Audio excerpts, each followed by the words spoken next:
انهدام نفتکش امریکایی در محدوده شمال خلیج فارس.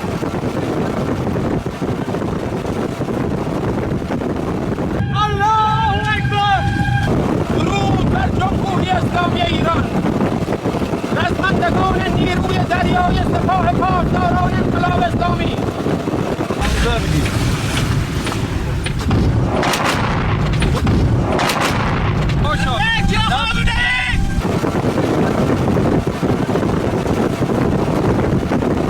انهدام نفتکش امریکایی در محدوده شمال خلیج فارس.